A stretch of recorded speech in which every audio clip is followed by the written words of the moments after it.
Hi, everyone. Welcome. As you enter into this space, go ahead and feel free to introduce yourself in the chat. Let us know who you are and where you're coming from. But thank you, everyone, for being here today. Let's get started. So really quickly, before we get started, my name is Liz Williams. I'm a program officer with Career Academies. Thanks again, everyone, for being here today. I'm joined in the background by my fantastic colleagues, Jasmine and OBLA, who are supporting this event. Really briefly before we get started, for our time today, just know that if you didn't see the notification, the session is being recorded. You should feel free to also use the chat box throughout the session for comments and questions, thoughts at any time.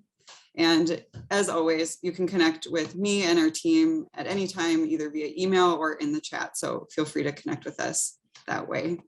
So before we get going, I'm going to ground us in the purpose of Career Academies and our community of practice space today. I know we have some new folks joining us, so thank you so much for being here. Career Academies is a United Way innovation initiative that prepares high school students for zero college debt and high wage, high demand careers. We do this through real world experiences and training.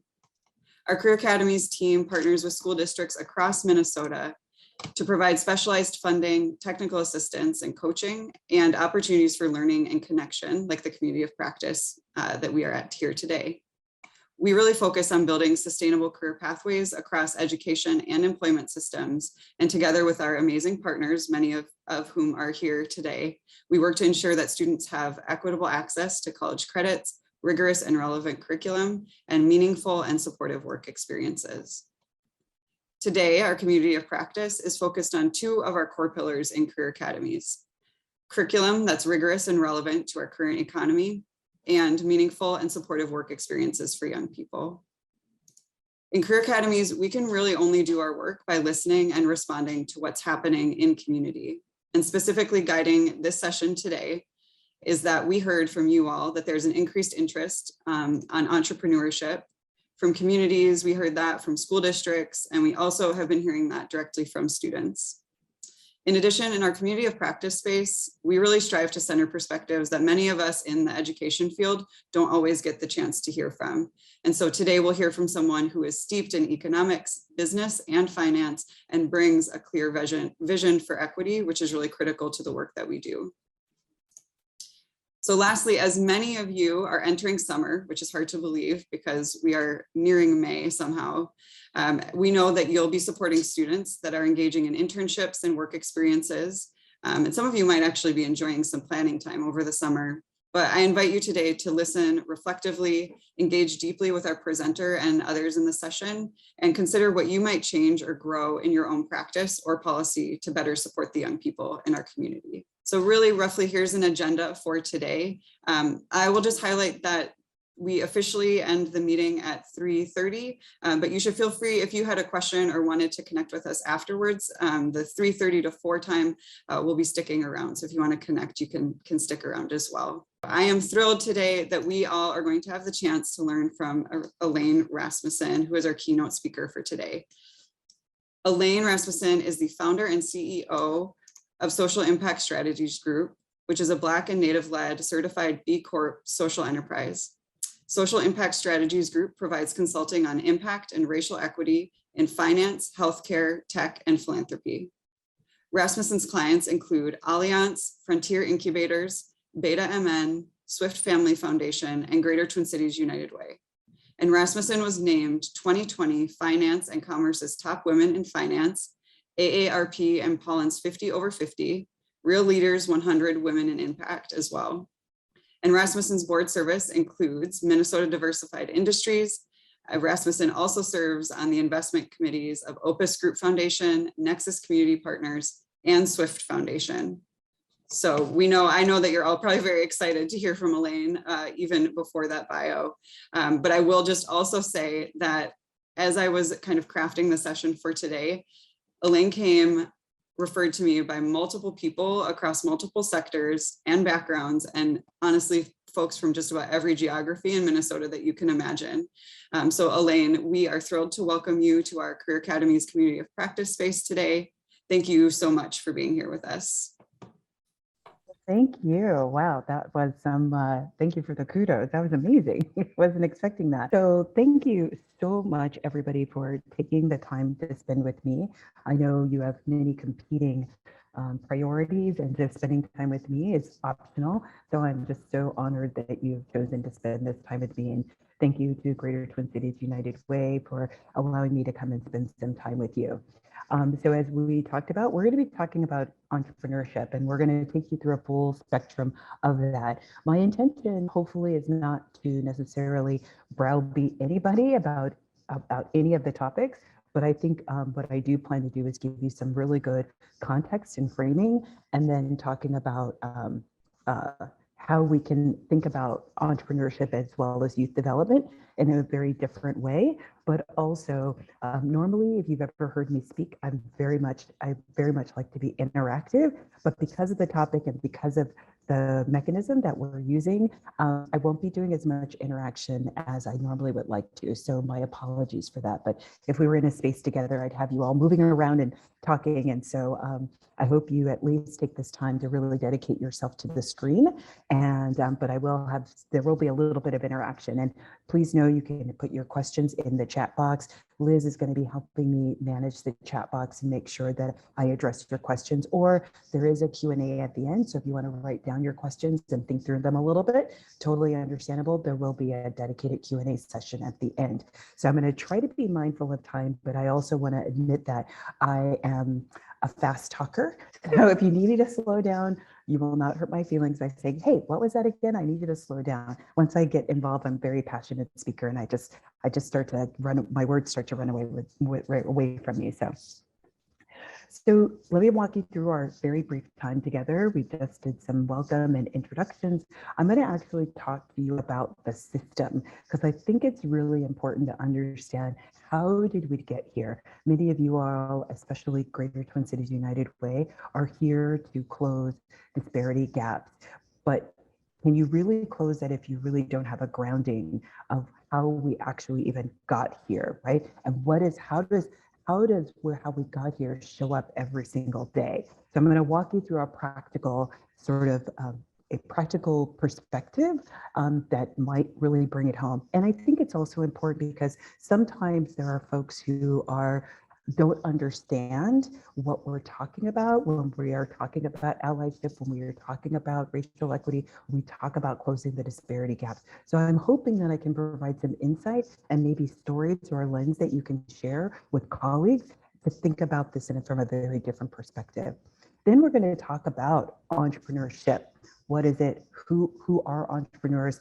What does that whole universe look like? I'm also going to share with you, what does the Minnesota entrepreneur ecosystem look like? I think it's really important as you start to work with youth and talking about the entrepreneurship landscape, they need to kind of know what they're going to be getting into and what's there to greet them and what's not there to greet them. And we'll talk about what does it look like, entrepreneurship from a practical sense. And then I'll walk with you through, so what does this mean for all of you, right? As people working in youth development. And then, as I promised, there'll be a Q&A, and then we'll do a quick closing. So we're going to try to squeeze all of that in, right?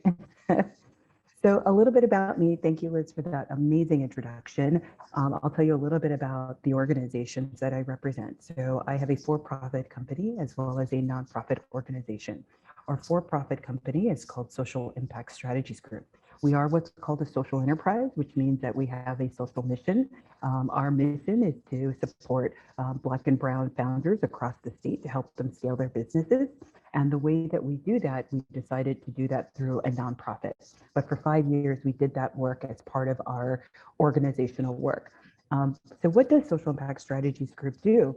We are a consulting and facilitation firm. As Liz mentioned, we work with organizations of all sizes, and we work with individuals to really think about, essentially, these are all fancy words on a page that just mean we help people align their values with their money.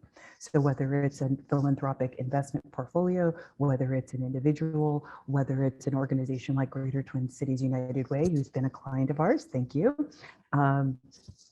We help think about what does inclusive economic development look like? What does equitable economic development look like? What does it mean to actually drive the dollars that you have to have the greatest impact for the greatest amount of people, right? And with a particular lens on making sure that access is being created for those who have been left on the margins. And for me personally, when we're talking about greater Minnesota, we're also talking about poor white people, right? So with that being said, and then we have Connect Up Institute, which is our nonprofit arm, and Connect Up Institute is how the mechanism by which we provide our free technical assistance. We've launched an integrated capital fund that provides blended patient capital for Minnesotan small businesses that are 2 to 10 years old. We have an annual summit called Connect Up. Some of you may have attended. We're going to get back on track now that COVID seems to be lying low. We're bringing our conference back next March, and but we'll have some inspirational events between now and then to get folks ready and let people know that Connect Up is going to be back. So, but if you're interested in learning more about that, please feel free to reach out to me. I'm happy to connect you with folks on my team to be able to address any questions that you may have, whether that's on the for-profit side or the nonprofit side. So this is one of my favorite quotes, and I'll read it aloud for those of you who may be driving or otherwise not able to see the screen. In my experience, poor people are the world's greatest entrepreneurs. Every day, they must innovate in order to survive. They remain so because they do not have the opportunities to turn creativity into sustainable income. That is something that I have found to be true in my personal life, as well as the entrepreneurs that we support on a regular basis. Prior to me starting this company, I worked for a national Native American philanthropic organization, and I got to see tribe after tribe, community after community, city after city, this statement holds true. It's not that people are not smart enough. Maybe they don't have the MBA. Maybe they don't have the business savvy of central casting, which is the Stanford Ivy League young white guy graduate, and there's nothing wrong with that. But that perception is the norm prevents us from seeing the opportunities of everyone else, right? So if you're not familiar with Muhammad Yunus, he is what's sort of called the godfather of small investment, micro investments, social finance. If you haven't read his books, I definitely encourage you. He was the person who started Grameen Bank, which was all about making $500 and smaller loans to women. And through this, he basically demonstrated the principle that women are the best investment. Not only are women the best investment, they're the ones who will pay back an investment, and they will pay back that investment at every single cost. Even if their particular venture does not work out, they are committed to making sure that they pay that money back. And so really set the groundwork for all of the work that I do. So I'm honored, and hopefully one day I'll get a chance to meet him. Just 34 Black women have raised over $1 million in venture funding. All of those women fit on a magazine cover.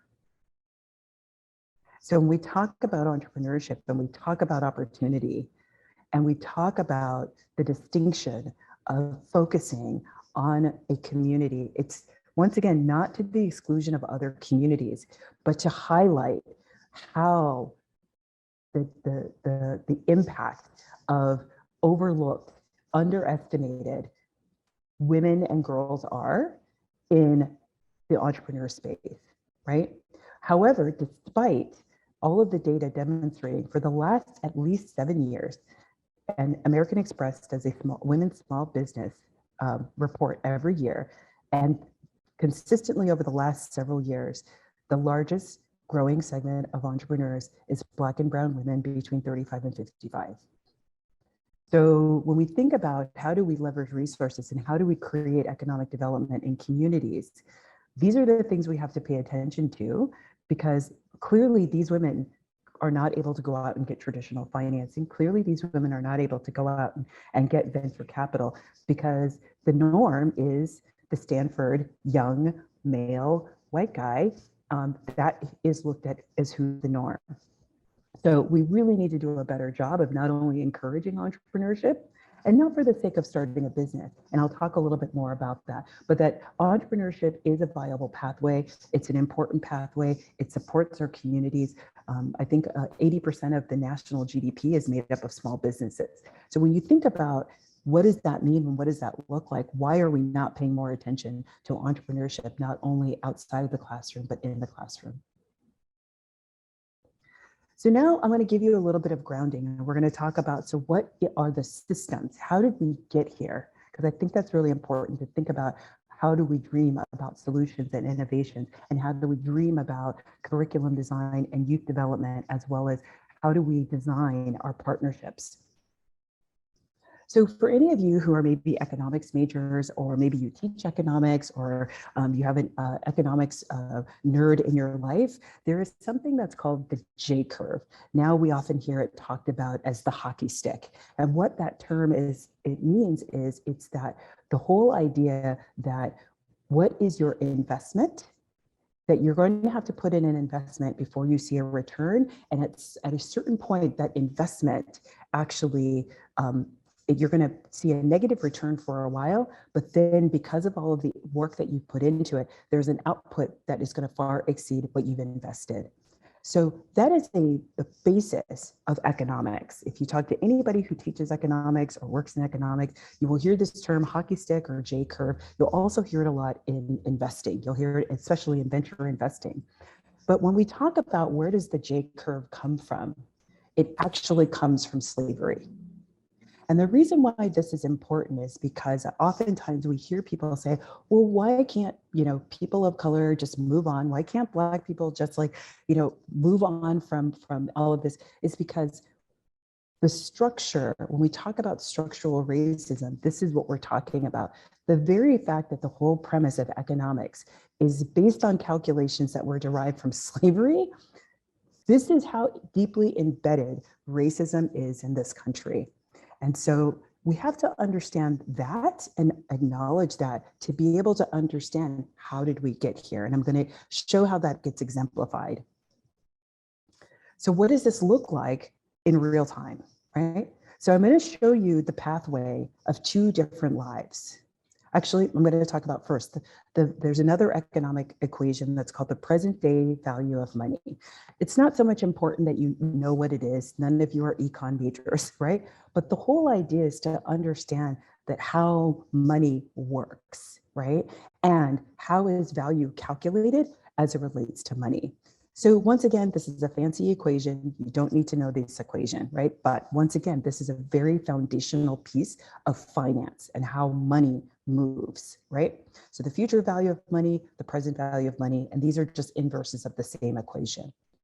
So when we look at the life, so what does present value of money look like in action, right? So you'll see along this top line is one life that's represented, right? Obviously, you'll probably figure out whose life we're talking about. And if you look at the bottom part, you'll see another group that's represented and what their life trajectory looks like.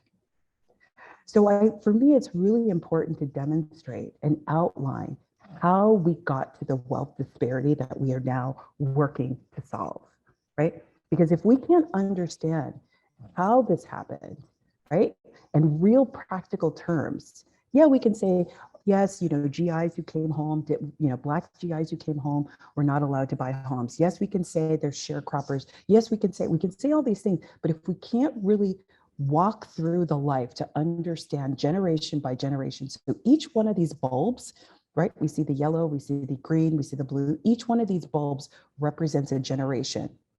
So as you move, you can see the generation 1, 2, 3, 4, 5, 6 generations later, how one group is now a first-time homeowner versus another group that started as a landowner. And once you start to understand the present day value of money, I'm going to show you in the next slide, what does that equate to in dollars and cents?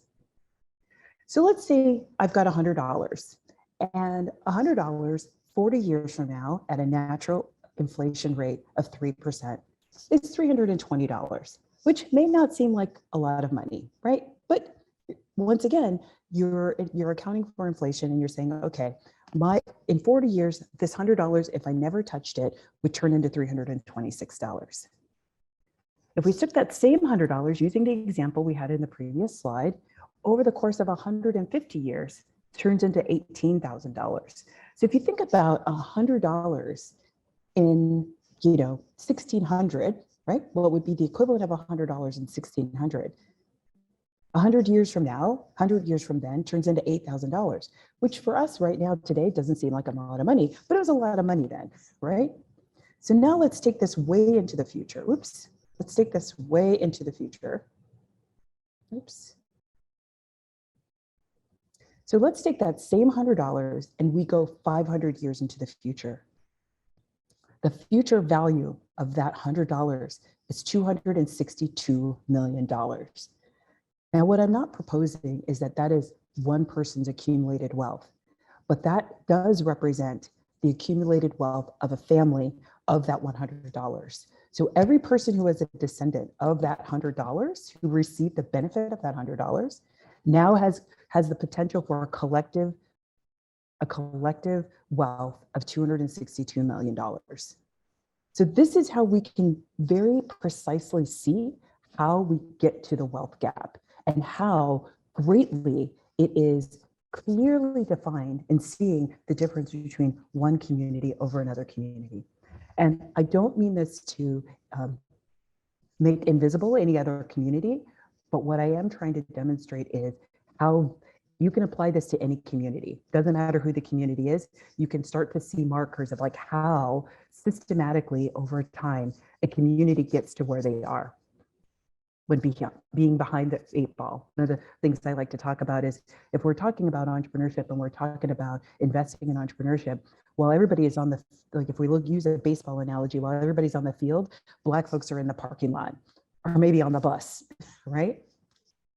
So I just demonstrate, and I hope, I didn't want to get too into economics, but I think that this is a really powerful example for us to understand how does the wealth of the past, no matter how small it was, equate to the wealth of the present that we're starting to see. When we start to see who had access to be able to start businesses, who had access to be able to own a home that was used as collateral for a business loan, who had access to all of these things, and why we're sitting in the place that we are doing the work that we're all doing. So how do we make some lasting impact? So you'll recognize yourself, Stephanie. Stephanie's in this picture. So once again, I want to bring this conversation to practicalities. And so here we see a picture of the Dow Jones Average, right? Over the course since 1900, Dow Jones has only been around since about, I want to say late 1800s. So we can see, I want you to notice where it falls on the curve is not important. What's important is to see the upward trajectory of this curve, right? And we're only talking about the 122 years since 1900, right? Oopsies. Now I want you to notice the trajectory of white wealth. If you are paying attention, you will see that this mimics the Dow Jones, right? So I'm going to do that again. I'm going to show you the previous slide and this slide. So it becomes very clear that the people who had access were able to advance their wealth, whereas particularly Black folks and definitely Native American folks have fallen short, right? So for me, this is quintessential to understand if we're going to create any solutions whatsoever. We need to understand how does money work and how does it move so that we can create the interventions that are going to be lasting, sustainable, and effective. Any questions really quick about what I've just shared? Or challenge. Feel free to challenge me. I'm okay with that as well. Absolutely. So now we're going to move on to the history of entrepreneurship, right? So I think a lot of times when we think about entrepreneurship through a very specific lens. And when I say we, I mean the royal we. And I would even include people of color in this. When you see a certain image, that's what becomes the image that you think about when you think about a thing. Doesn't matter what the thing is, right? As somebody who is a marketing comms professional, that was my whole job, is to get you to think about something in a very specific way, right? But I want to demonstrate how diverse and how deep entrepreneurship is in a variety of different communities. It is actually the premier and first choice, I think, of many communities, as opposed to working for another organization, working for whomever, right? People of color, as alluded to, and I think poor people as well, as alluded to earlier in my comments, of like, this is what people do, because especially if you've been left out of the system, you have little option but to be an entrepreneur, to create something that doesn't exist, because you are not the only one who doesn't have access to it. So you want to create access for other people. So I wanted to put this list of this slide presentation of the different ethnic groups of people and how far entrepreneurship goes in all of these communities. And I would have liked to have shown some other ones, but I don't think I need to. I think I just really wanted to show a very diverse pool of different entrepreneurs. And if you don't know who these people are, I think that's one of the things that you can decide to do, is to go and find out who these people are. Because I think that if we're going to be educating youth, we have a responsibility to teach them who are the people who came before them. And the fact that I'm sure none of these are in any of the books that are in the classroom, I think is just really disheartening and problematic, and needs to change.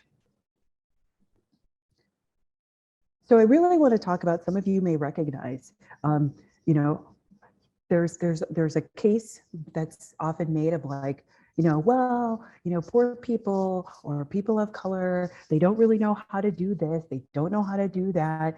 And first of all, that's all not true. That's all part of propaganda, and we need to exercise that whenever we see it, hear it, in any situation, because it's not true.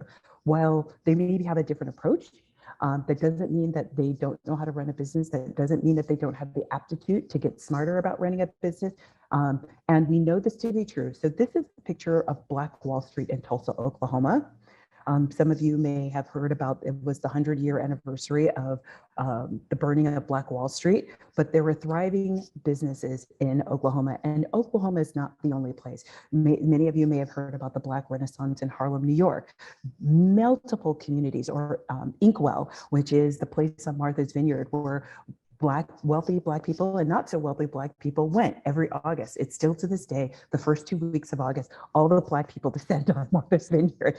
But it was really about this celebration of like being in community, having access and seeing other people who look like you, and being free to be able to just be who you were, and know that the people coming to see you would appreciate all of those things about you. So I love this beautiful picture of a little parade on Black Wall Street. And so for those of you who may not know Black Wall Street, this is just some of the businesses that were part of Black Wall Street. 600 businesses, they were all Black owned, 21 churches, 21 restaurants, 30 grocery stores, 2 movie theaters, 6 private airplanes. That was new to me. 1 hospital, 1 bank, and its own school system, right? So you juxtapose that with the burning of Black Wall Street and an entire community decimated. And for me personally, this is my own personal opinion, this consistent theft of wealth, not only for Black folks, but Indigenous folks, and definitely Asian people. We had Japanese internment camps in the 1940s and 50s. I have friends of mine who are parents were interned at the Japanese internment camps.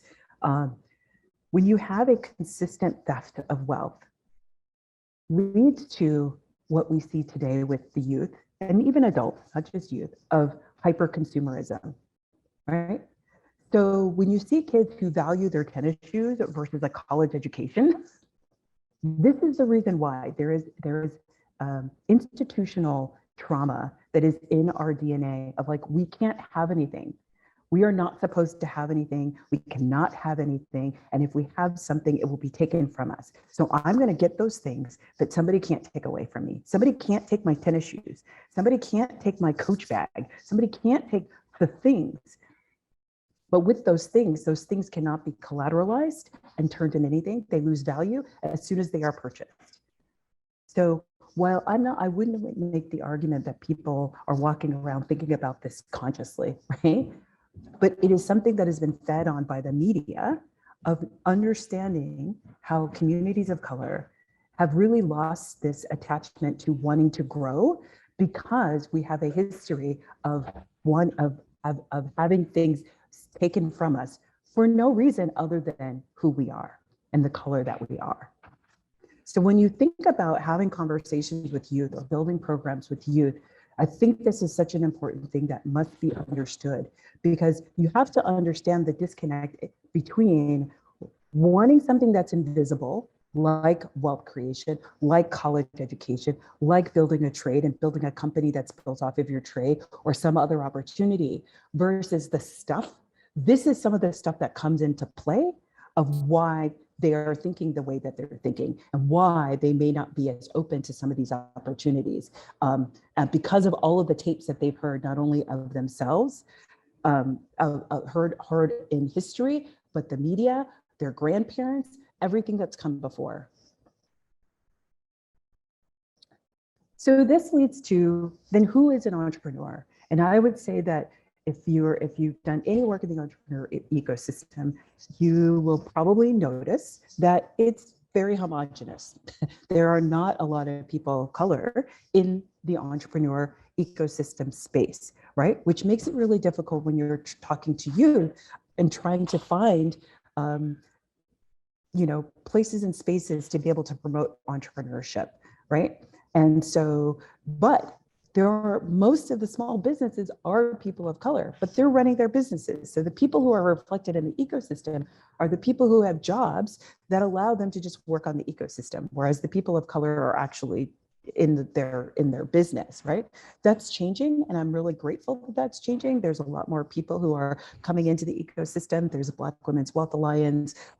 We've got some stalwarts like the Northside Economic Opportunity Network. There's some other folks, and so and those people have been in the field, but we've got some new players that are coming in. You've got like Alex Steinman over at the Coven. She's one of the co-founders of the Coven, and there are other folks that are coming into this space, and so it's a beautiful thing. But what I think is really important for you all to name or to see is that an entrepreneur is anybody. It could be a student in your class. It could be somebody you see on the street. It could be entrepreneurs are everywhere. They are everywhere. So at the top, you'll just see some random students that I get pictures of. But the bottom half of this slide are all local entrepreneurs. These are folks that are right here in Minnesota. Actually, most of them I think are in the Twin Cities. They're not even in greater Minnesota. And I know there's a number of entrepreneurs that are in greater Minnesota as well, both young people and not so young people, right? But I think it's really important that we get out of the notion of what the traditional entrepreneur looks like or what we think it is, because all we've seen is WeWork, all we've seen is Uber, all we've seen are these Facebook, Twitter, who are all led by young white guys. Once again, there's nothing wrong with that. Please don't take my comments to think that there's anything wrong with that. But if that's the norm, then we overlook the opportunities for other folks that are in our community to actually solve some of the other issues or some of the other opportunities that are facing our communities.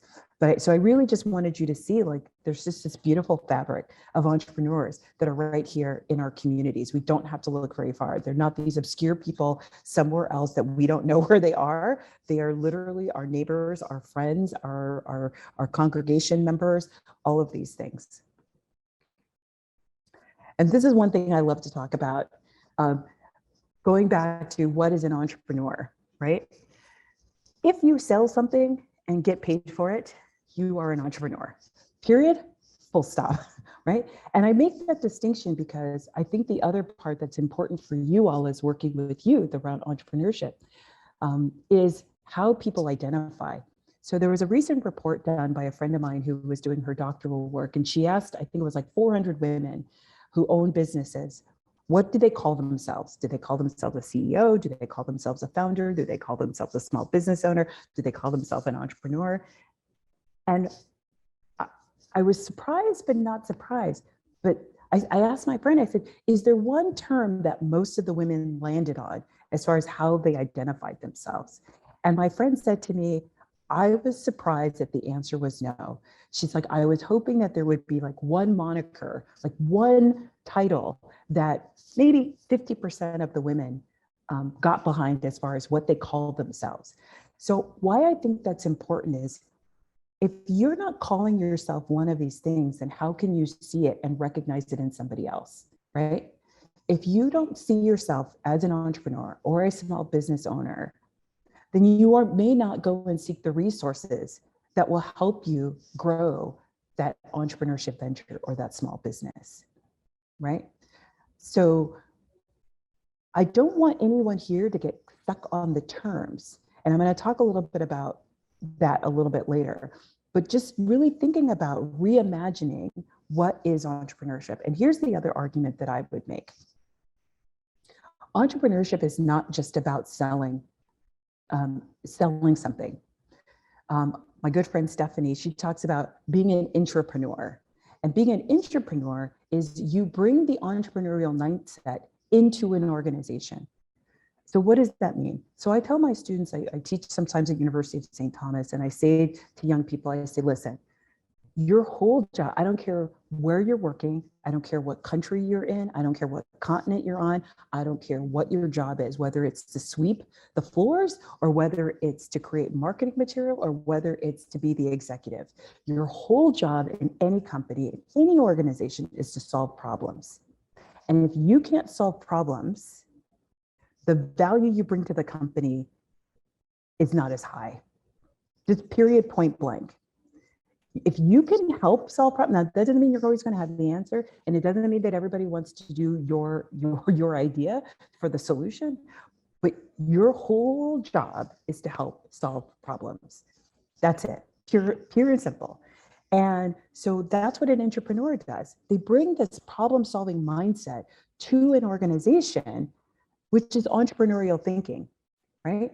And that is just as valuable and just as important, whether you're going into a job or you're starting a business. So once again, it's not necessarily about entrepreneurship for entrepreneurship's sake. It's about what is the mindset that we need to create the innovation to take not only our state forward, our community forward, but our country forward. And that's something that's really important for me. So yes, once again, if you have a business, you are an entrepreneur. So I love, once again, this data point. 72% of new jobs in the United States were created by non-white businesses. So once again, we have this norm, right? We see all these TV shows about these white male entrepreneurs. And if you don't see a reflection of yourself, that is not going to be something that you're going to go and pursue. I can tell you, as somebody who's one of the first people in my family to go to college, the reason why I thought college was an option was literally because of the Cosby Show. We won't get into the controversial nature of Bill Cosby, but the fact that I was able to see a Black young girl going to college was the reason why I was like, oh, well, I can go to college. Representation can make the difference. It makes all the difference in the world. And so when we talk about entrepreneurship, we need to be including the stories and the diversity of entrepreneurship, as well as the possibilities and opportunities inside of an organization, but also with starting your own organization. So now we're going to talk about, like, so what is entrepreneurship? What is it actually? It's really a mindset. That's really what it is. And you can be an entrepreneur and never start a business, right? You can have this, you could be an idea machine. And I know people like that, right? It's really about, you see solutions wherever you look, right? An entrepreneur mindset is they're never satisfied. They ask a lot of questions, they're always questioning the status quo. Always. It's like, well, that doesn't make sense. That doesn't seem efficient. That doesn't seem effective. Could we do that better? They're big thinkers a lot of times. They're visionaries. Sometimes visionaries don't communicate well because they can see it. I don't know if anybody's a Matrix fan. I'm a huge Matrix fan. I often tease my team. I'm like, I see the Matrix, right? I can see things that other people can't see, and they are crystal clear to me as you all are. But when in the past, when I didn't know that about myself, when I communicated to people, I communicated as if they were in my head, and nobody could understand what I was saying. I've now since learned how to reimagine my language so people who aren't visionary thinkers can understand the concepts I'm trying to get across and what I'm asking them to do and what I'm asking them to sign up for. But you might have somebody, a youth, another person in your office, you're like, I never understand what they're saying. They might just be a big thinker, right? An entrepreneur mindset is somebody who wants more and they want better, right? That does not mean that they're the best performer, right? So I'll give you an example. My son almost flunked out of high school. But here's what I knew. I knew he was a very bright kid, very, very bright kid. And now here it is, 6 years later, he's 25. In 2 days, he's going to be closing on a duplex because he's decided he wants to be in real estate, right? I was like, wow, right? But I knew, like, to cultivate those parts of him, even though he didn't do well in school, that was not an indicator of his intelligence. That was not an indicator of what his possibilities were in life. It was just that particular format of learning did not work for him, right? But he was an avid reader. He just didn't read the stuff that he was supposed to read. Right. So I see all that of just like, I've experienced this in my own family of like having to reimagine how I dealt with this human who had such potential, but was not able to get what was systematically deemed as success, meaning graduating high school. Now, he did graduate high school. He squeaked out. But he got done. So, but here's the other thing about the entrepreneur mindset. They never run out of ideas. Stephanie will tell you, as we were coworkers, there's never a shortage of ideas. I have 1,000 ideas. My problem is picking one and executing and getting it to the finish line. So, but here's how it could show up, right? It could show up in your students as laziness, right? Because particularly in this culture, I'm not from here, I'm from California. And one thing that I've experienced and noticed is, as a transplant, being here 15 years, is we have this thing where we mistake activity for productivity, right? As long as you're active, you're doing something. And that's not always the case. And so being mindful of, if we are expecting kids or people, not just kids, but people to perform, but are they actually doing something, right? So sometimes the kid can get a moniker of like, well, Susie's lazy, Marcus is disruptive. They might be not necessarily outward, they might be very contemplative. My son was a very contemplative person, didn't talk a lot, kept to himself. He has a very close set of friends that he's had since high school, actually from junior high. He has like 3 friends, that's it. So they can be very contemplative. They might be critical, or what comes across as critical, but it's really them questioning what is happening and questioning and thinking about trying to expand the box of what their current reality is. And sometimes they want or ask for the impossible. So I share all this with you to be thinking about, who are those students that come to mind, or who are those youth that come to mind? And like, I'm not saying that they're all entrepreneurs, but I'm asking you to ask the question, is this maybe the pathway that for them to consider, right? So once again, I just want to reiterate the point, like these folks, these youth they're usually problem solvers and they're critical thinkers. They almost maybe to a fault, but they're always thinking about stuff. They're always taking things apart, whether it's conceptually or physically. They want to take things apart and figure it out and be like, I don't like the way this works, or this doesn't work for me, and I want to think of another way for it to work and for it to work for people like me.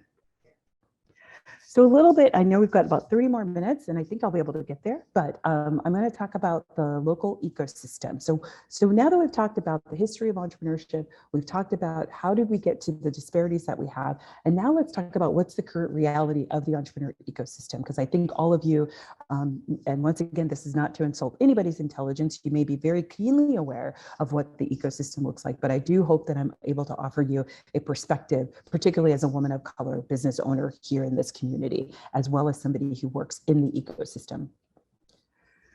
So what I have seen, and there's actually a report to back this up, Minnesota, this is a great place. This is we have the largest number of Fortune 500 companies in one geography. I think there at last count was 17 Fortune 500 companies. That is the most of any state. We have more Fortune 500 companies here in Minnesota than any other state in the union. We are always in the top 5 philanthropy, and I would say probably the top 3. This state does more philanthropically. Like we are always in the top 3 for philanthropy, despite our population size. But with all of that resources and all of that we have in here, and we're always in the top for volunteerism also. I think we're always in the top 3 or top 5 for volunteerism. We still have these disparities, and we've heard Governor Walz talk about that. We've heard Steve Grove, the commissioner of DEED, talk about this. We still have these huge education, wealth, and home ownership gaps.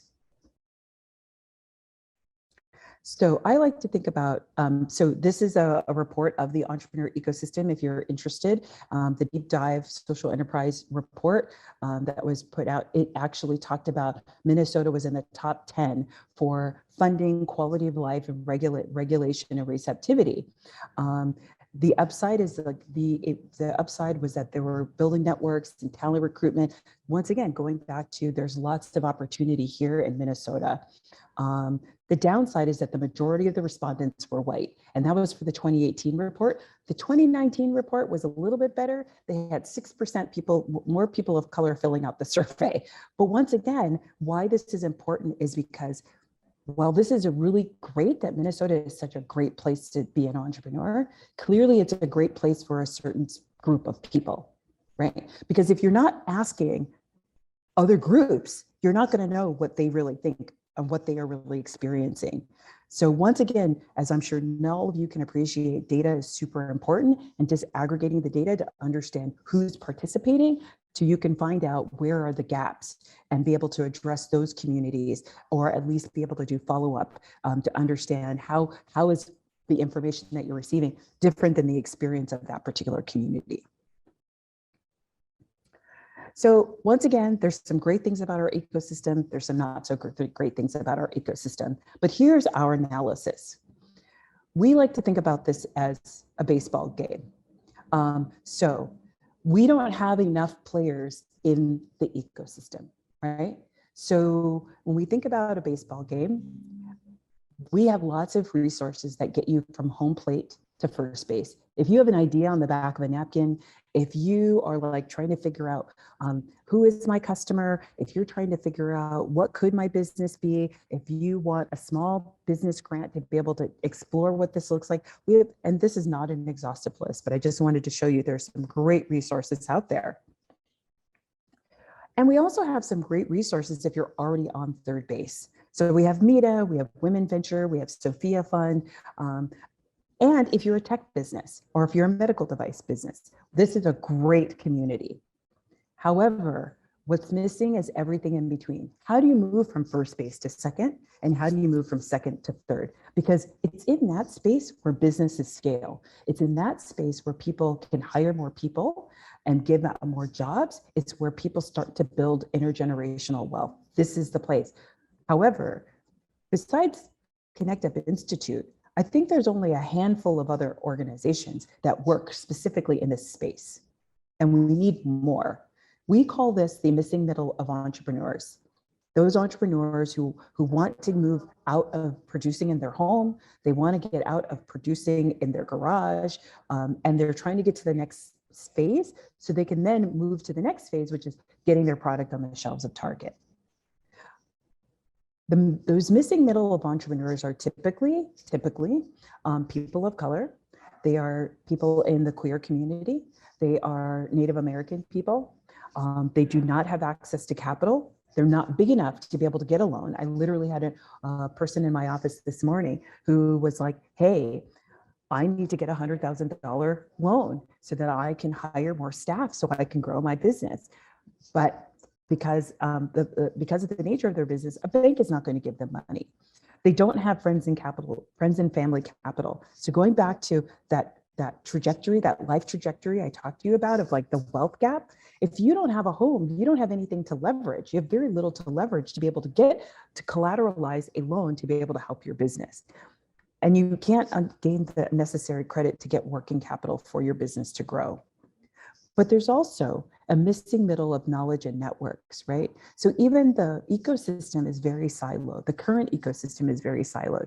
I think it's getting better, particularly over COVID, allowed us to be more connected, to be able to understand what everybody in the ecosystem is offering, so we can be more efficient and effective of directing entrepreneurs to the right places and spaces for their particular business, their particular stage of business, and for whatever it is that they might be needing.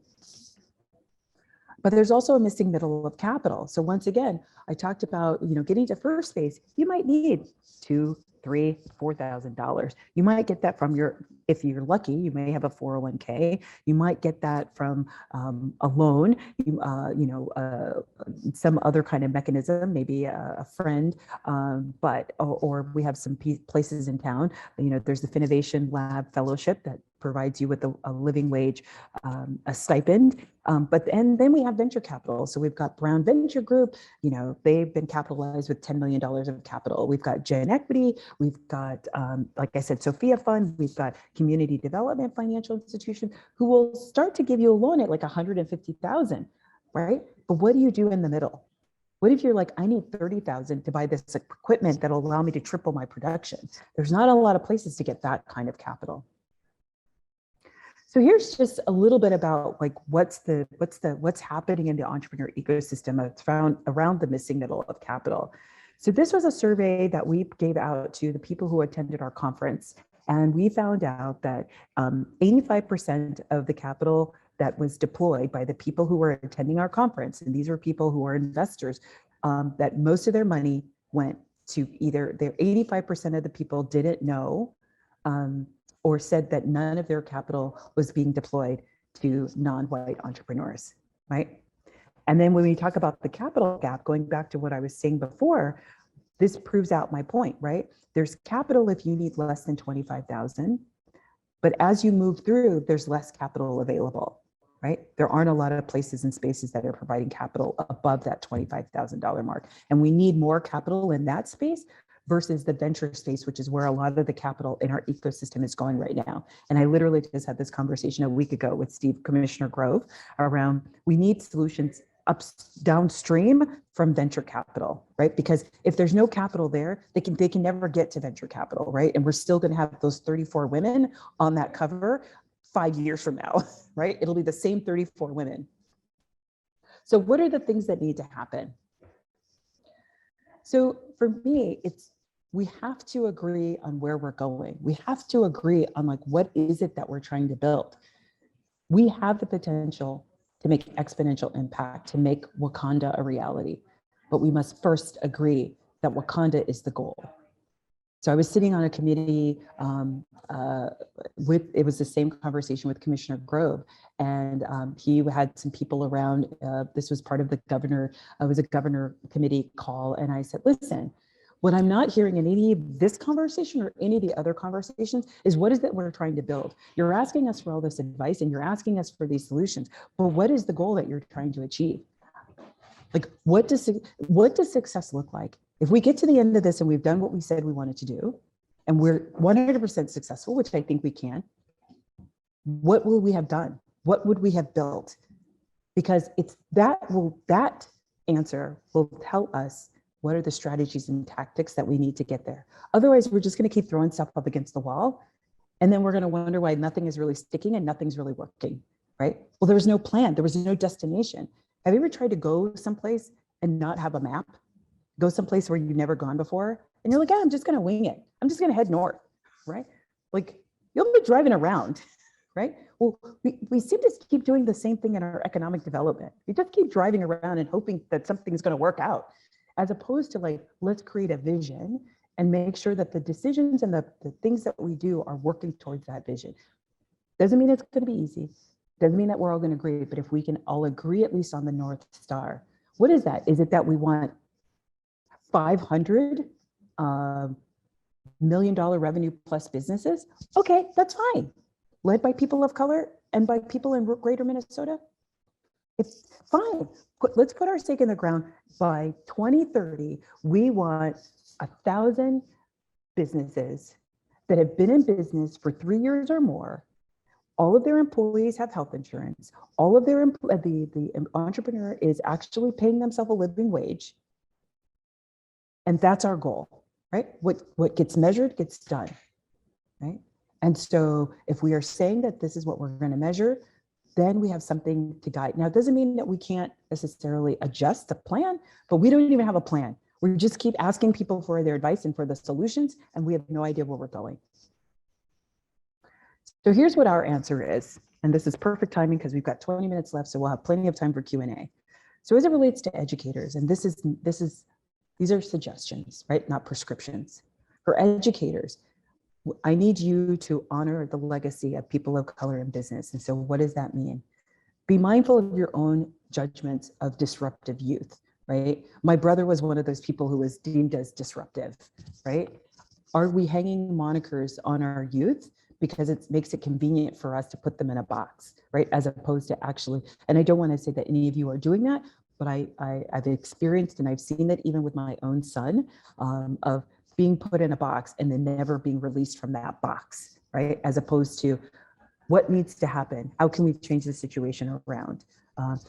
But part of that is invite small business owners into your classroom. Let them see a different reality and a different experience and hear from those folks. And we have lots of them around. They're literally, you can walk down any cultural corridor. There's lots of business owners there.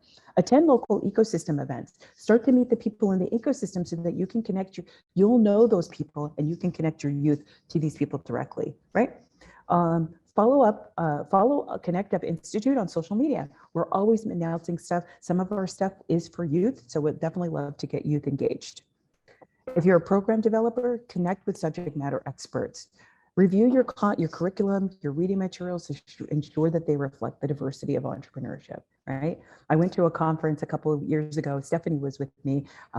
We went to a conference and I went through this training that was all about, I forget what it was about. It was something having to do with diversity, and it was being presented by a white woman and a white male. And the content was great, but every single image, and it was a 2-day workshop, 4 hours each day. There was one image of a woman, and that woman was Serena Williams, and it was Serena Williams playing sports. Now, all the other pictures depicted somebody doing lots of different things. They might be in a suit. They could have presented Serena Williams in an outfit that wasn't her tennis outfit, right? But I understood, like, I'm sure that the sentiment or the intent was that, oh, here's a strong, powerful woman. She's at the top of her game, but it's like, you're only seeing her through this one lens, right? And she's the only woman that you have in your entire slide presentation, which I thought was interesting. So think about, how are you representing the content? Who are you representing in the content? These are all micro signals to youth about what's valued outside of the four walls of your room. Once again, connect with Connect Up Institute. We're happy to look at your programming. We're happy to look at, if you're trying to figure out, like, hey, we're thinking about something, let us know, reach out to us. Once again, attend local events and follow us on social media. And then let's see if I can move this. I can't see, but for partners, think about, one of the questions as Liz and I were preparing this was, you all have some partner sites and you're like, hey, sometimes the experience with the students are not great. And how do I deal with that? I think you have to be unequivocal. And one of the things that I encourage organizations to do, particularly if you're a white-led organization and you're working with kids of color, is to have a value statement, right? And that value statement is what you have your partners, your placement partners sign. That what is the experience you want your student to have? Because there has to be a mechanism by which you can hold that partner accountable. But if you all are just like, keep going and there's no sort of accountability with what is the expectation of what they're going to provide for that student, what are the outcomes, what are the deliverables that are clearly articulated, that can be problematic and create a frustrating experience. So sign a value statement like, hey, as part of your partnership agreement, we're asking you, these are the values that we're asking you to uphold. These are the things we want you to make sure that you do. And if you don't, then cut ties with that organization. That's like, I know we're in the land of like pleasing everybody and you can't, especially once again, if Wakanda is your reality, then it requires us to be discriminate about what is acceptable and what is not acceptable, right?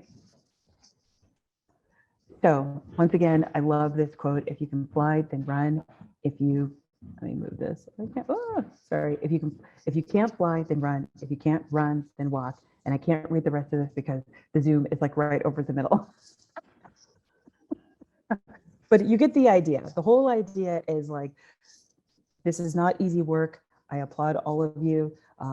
We need you. We need more of you, and keep moving forward. I want you to keep putting one foot in front of the other, and together we're going to like really make some beautiful things happen.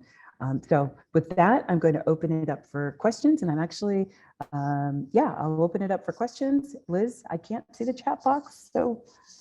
Yeah, so I'll encourage everyone to please put your questions into the chat for Elaine, and we can get to them as they come in. But I strongly encourage everyone to, even if there's something that maybe you're like grappling with or that you're struggling with in the presentation, to think about how you could implement it, what we learned today in your own practice. I'd encourage you to just share that with the group as well. But I am happy to kick us off with some questions here too. Yeah. And actually, Elaine, one of my first questions, and it's almost just like, I would love to hear more of your thoughts on this piece of the entrepreneur mindset. And I think, as I think about the folks in the room, we're often sort of organizing career pathways into like a medical pathway, a business pathway, an agriculture pathway. And I was really sparked by this idea that entrepreneurship is going to cross all of those pathways. And so I'm wondering if you could speak a little bit to this idea that like adults are responsible for sparking that in young people, and maybe like speak more about what that could look like in schools. And like I shared, for us, we're sometimes categorized into those different pathways, but I see that entrepreneurship is crossing all of those career pathways. Thank you. So here's what I will say, as somebody who has been a grad professor, an undergrad professor, I have not necessarily taught K through 12. So I want to honor the folks on this call, because I don't want to present that I'm a K through 12 expert in any stretch of the imagination. But I think what I did when I would teach undergrad is I like to teach with a bias towards action, right? And so what that means is, when I give an assignment to folks, that there is some leeway for some creativity. And what I mean by that is, I'm like, and grounding the activities in like something that's real. So I'll give you an example. I taught a marketing class, and yes, obviously that's business, but you could be a marketer within an organization. So but what I wanted to do was, I said, listen, you're going to put together a marketing plan, but the marketing plan is going to be built on something real. So I gave each student a $50,000 budget. I said, you can use your own business, or you can use an existing business to be able to create this marketing plan, right? So it's things like, how can you turn the curriculum into a real life experience that could be aligned with entrepreneurship, right? So if you're, let's say, thinking about a civics class, right? I think it's not called civics anymore, but if you're teaching a social studies or civics class, it's like, okay, let's talk about how this policy might impact your business.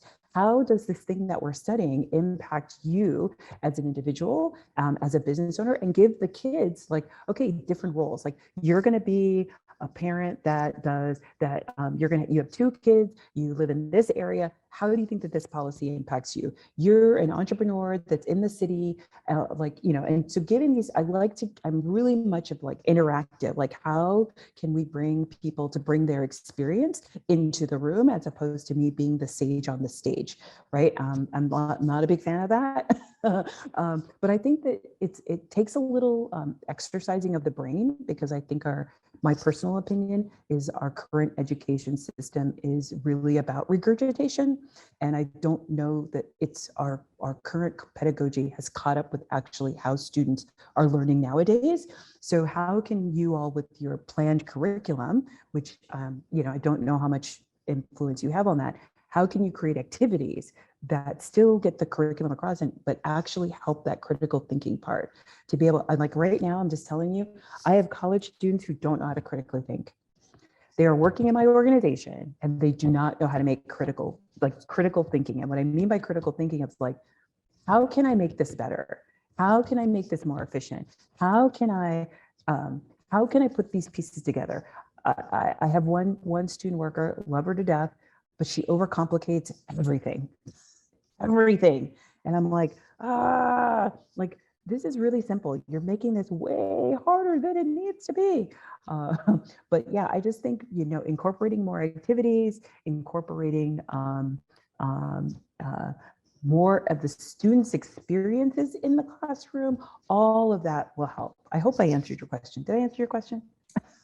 You did.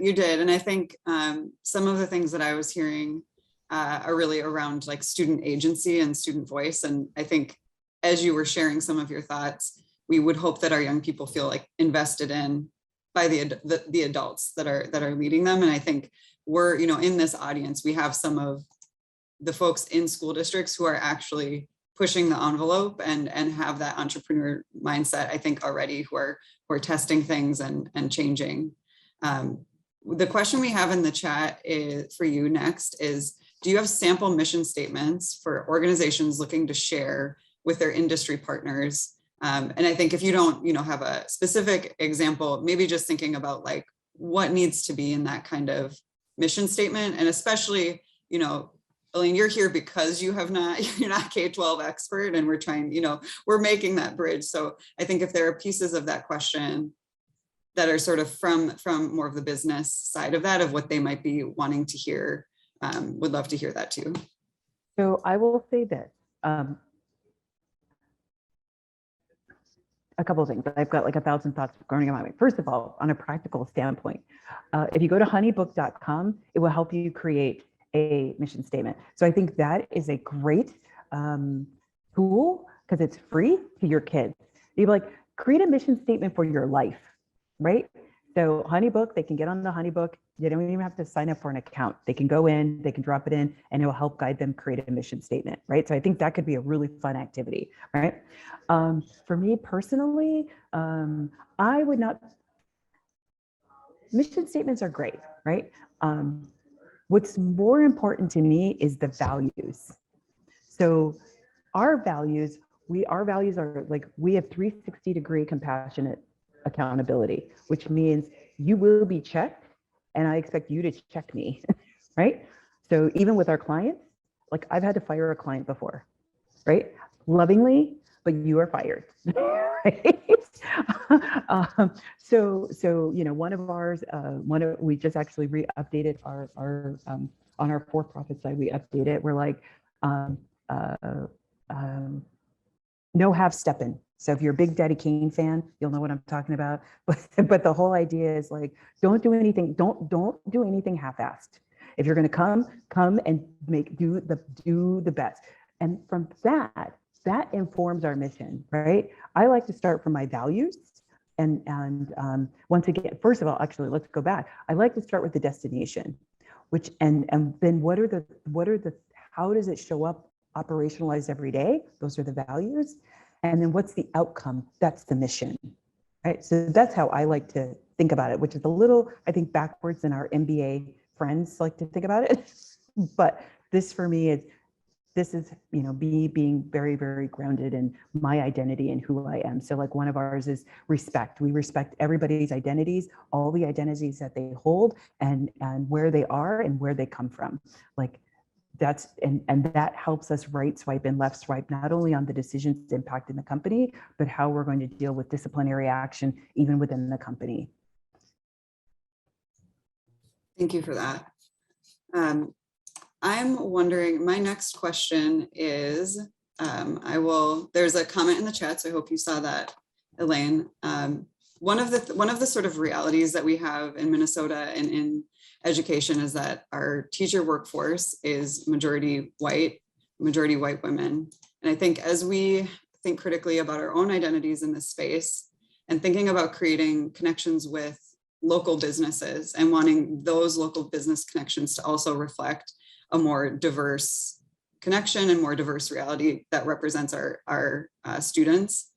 Can you talk a little bit about how in this work, folks in education can create more and develop more diverse partnerships in community? I think often we're sort of limited to like the people we know, and sometimes the people we know in our networks look like us and think like us. So do you have any thoughts or suggestions to the people in this room about creating more sort of diverse partnerships and networks? Yeah, so I'm going to say this, and I'm going to say this knowing that for some of you, this is a heavy lift, right?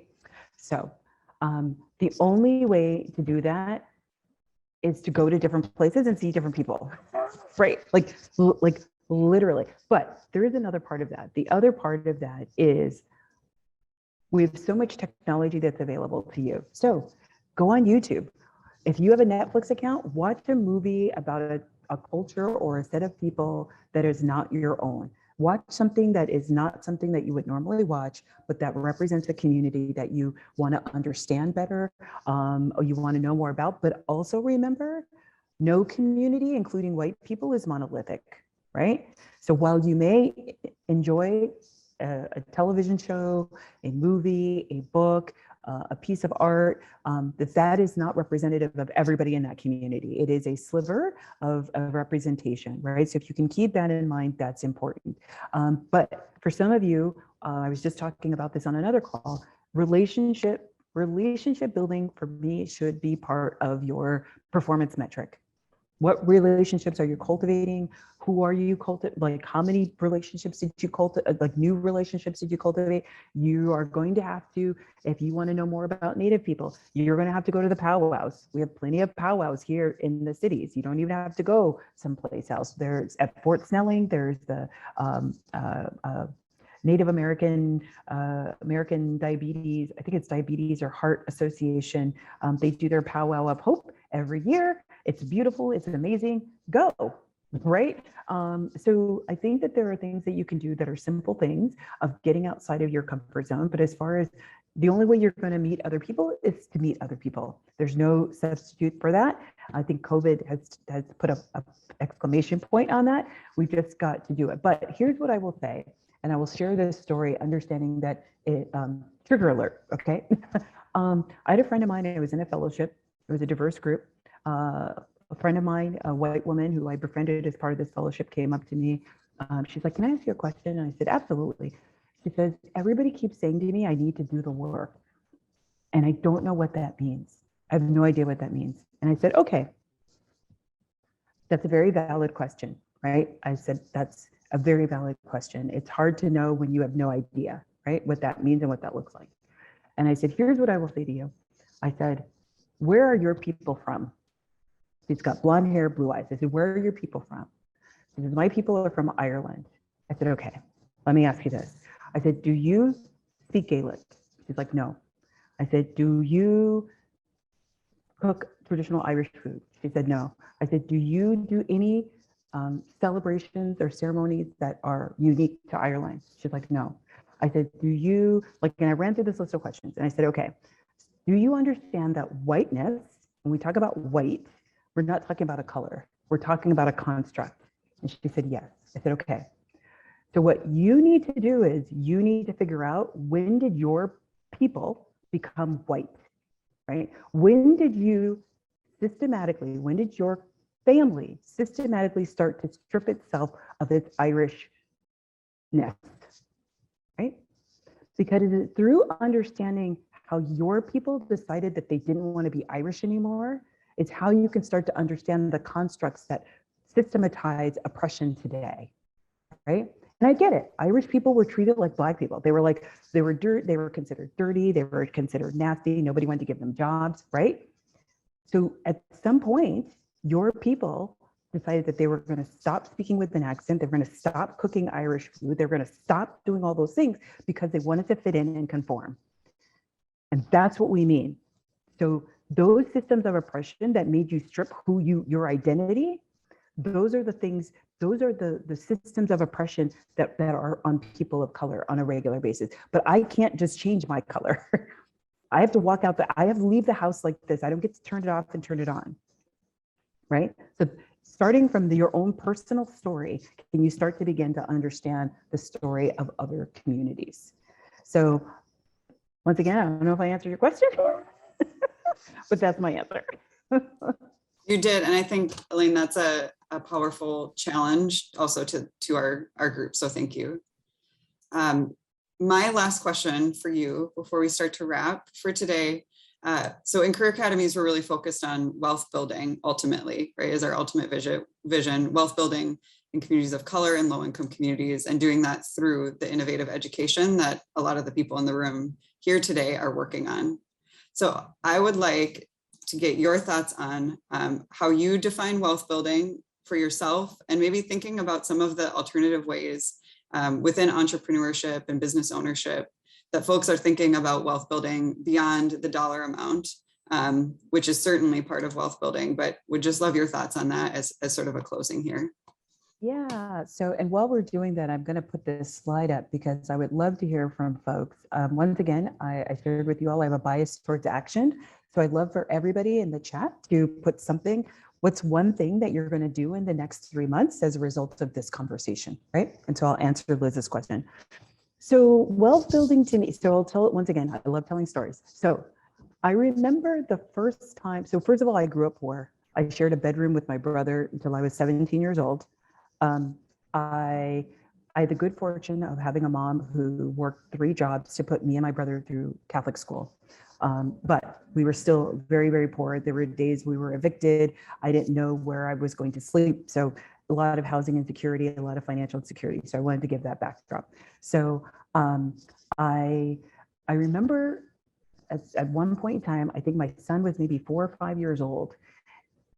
And I decided after reading a Susie Orman book that I was going to start, you know, she talks about putting money away. And I said, okay, I'm going to start putting like $5 a week away. It's like maybe $5 or $10, a really, really small amount. I wasn't making a lot of money. I think I was making like $11, $12 an hour with a kid. So I didn't have a lot, but I'm like, I want to dedicate myself to this, to this action.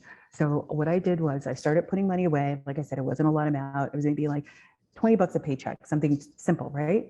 And about 6 months later, something happened where my son needed something. I don't remember. I think it was a pair of shoes. He like screwed up his shoes or something happened with my car. I don't even remember what it was. But I remember going to my bank account and being like, not worried. I was like, oh, I can take care of this. And I was like, a light bulb went off. I'm like, this is what wealth is. Wealth is, I don't have to think about being able to take care of the things that I need to take care of. I don't have to check my bank account every 5 minutes of the day, hoping that a transaction doesn't come through that's not going to be paid, right? That to me was like the seed of wealth.